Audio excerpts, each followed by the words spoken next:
What's up guys, in this video I'm going to show you how to remove a catalytic converter on a 2013 Chevy Cruze 1.4 liter turbo.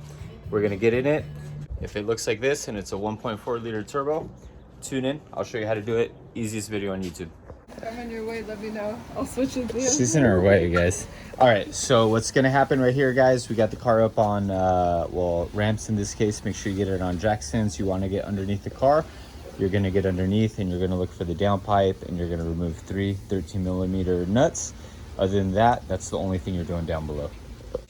All right, guys, so these are the 13mm that you'll be removing on your downpipe. So this right here, once it goes further up, it's an actual catalytic converter. You're going to remove these 3 nuts from the mounting plate, and then you'll go up above to remove some other parts.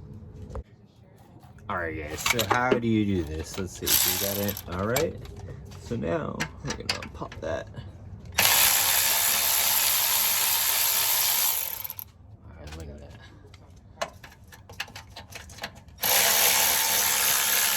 Pretty easy.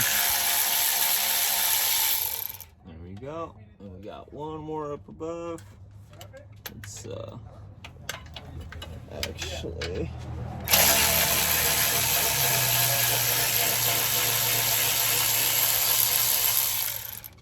All right, guys, so we moved all 3 13mm nuts, and then we're gonna assess the situation up above. There's a bracket that we're going to take off, I believe, 2 10mm nuts. Let me figure that out. We're gonna go up above, figure that out, and then we'll be able to remove the bracket and then essentially remove the catalytic converter.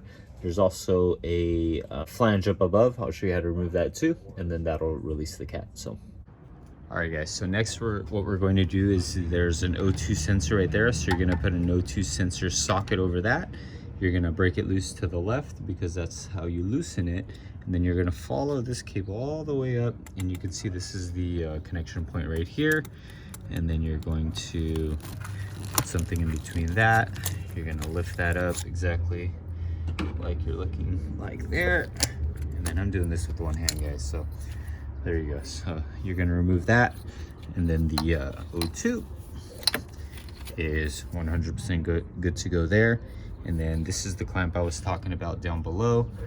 Should be, you know what, I don't think that's a 10. It looks like a 13 from up here, but let me put the socket on there and verify the size. All right, guys, so it's definitely a 13.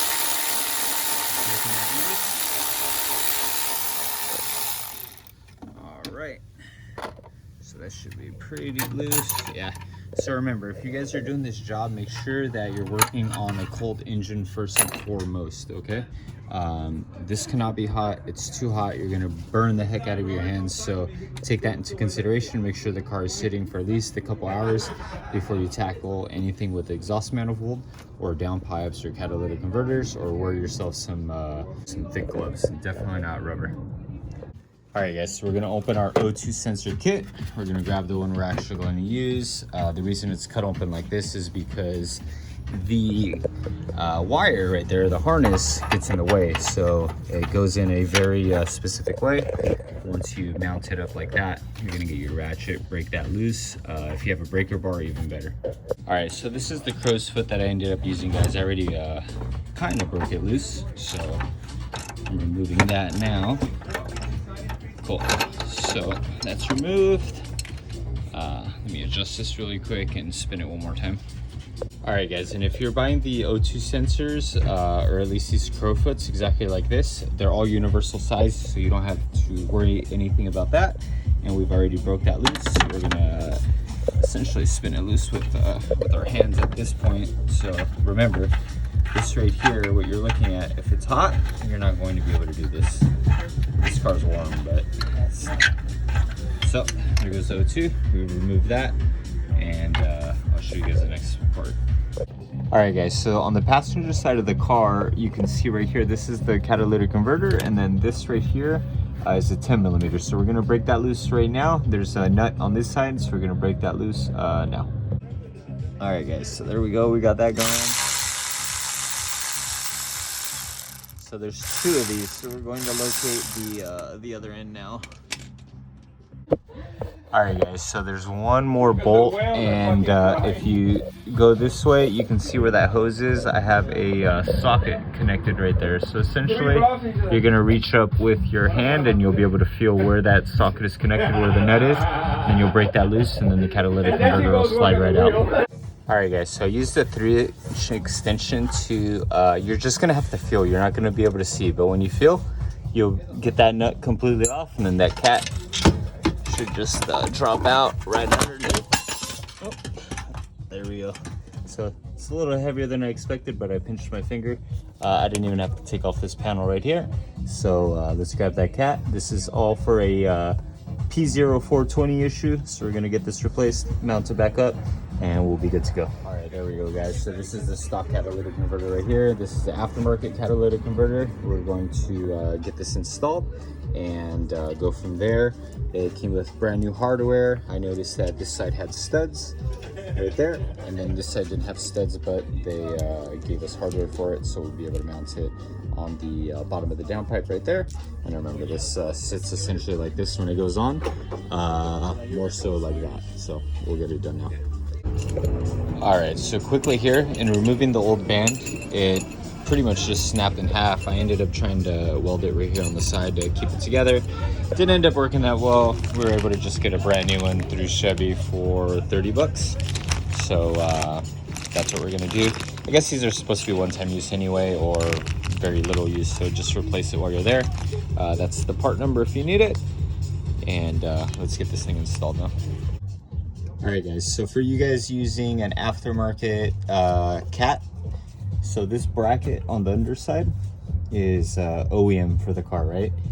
That other bracket is welded onto the side of the catalytic converter, but since it's aftermarket, it just doesn't seat correctly, which in hand, when that's happening, it won't let you put in that bracket right there because this bracket is getting in the way. So what we did is we used some vice grips, just bent it down probably 1/2 inch, and then once we bent that 1/2 inch, that slid right in, and then everything else bolted up correctly.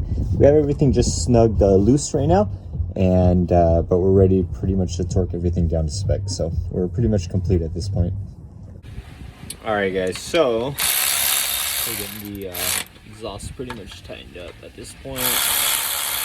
We got the new cat on there, and then we're gonna put some miles on it shortly, and we'll give you a complete assessment of whether these eBay cats work on the Chevy Cruze. So, but we're finishing up now, checking all these bolts. Should be good. Yep, and we got the bracket all bolted down in place, so we're gonna get up above and tighten up the V-band, and once we're done with that V-band, fire up the car and see what it sounds like. All right, guys, so now we're back up top. Let's get this in here. You know, long story short, we're tightening up that V-band right there. It's hard to do with two hands, so just tighten that up, snug it up, and after that, you'll pop in your O2, and job will be complete. So we're finishing it up now. All right, guys, so after you've torqued down your O2, you're gonna get this harness back up. Make sure, oops, and then make sure you connect this the correct way. Again, I need both hands for this, so make sure you get this connected the right way. All right, so we got that all popped in. Make sure you press this top thing down. There we go, and then check, pull both sides, make sure that's snug, but we're good on this one, so we're good to go. We got the job completed, guys. Now let's turn this on, let's clear the cat code, and then go from there, and I'll let you know what the consensus was with these aftermarket cats on this car. All right, guys, so we have the OBD2 scanner plugged in, and what we're going to do is, what we got to do at this point, we want to put the car in the on position, but not turn the actual vehicle on.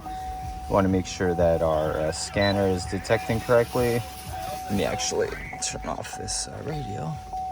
And then, so we've disconnected a few things, but Let's see. All right, there we go. That's the code I was looking for. So what we're gonna do is actually reset that, and then we have to cycle the car. So we got to put some miles on it, at least a couple hundred miles, to verify whether this code reappears or not. But all in all, we should be good. All right, guys, so we have the car in the accessory position. It's not completely on. We got our OBD2 scanner plugged in, and there we go, it's p0420. So what we're gonna do is clear this out. Now this isn't going to tell us whether it fixed the problem or not, but it'll erase the codes that we have on the car, and then we'll put about 100 miles on it, verify that the cats are good, make sure all the monitors have reset into green. Once we see that, we know this is resolved. But I'm going to tune back into this video in a few days and let you know what the consensus was of this video. All right, guys, to finish off this video, this is where I'm going to leave it. The eBay cats don't work. Let me show you. So this right here, guys, is the very next morning after I installed this aftermarket cat. It's an eBay cat. Don't waste your money. Don't spend your money. There's so many people on the forums that'll tell you don't buy them, don't buy them, don't buy them. But the problem is that no one has firsthand knowledge of it. So no one's actually done it. No one's gone out of their way to do it.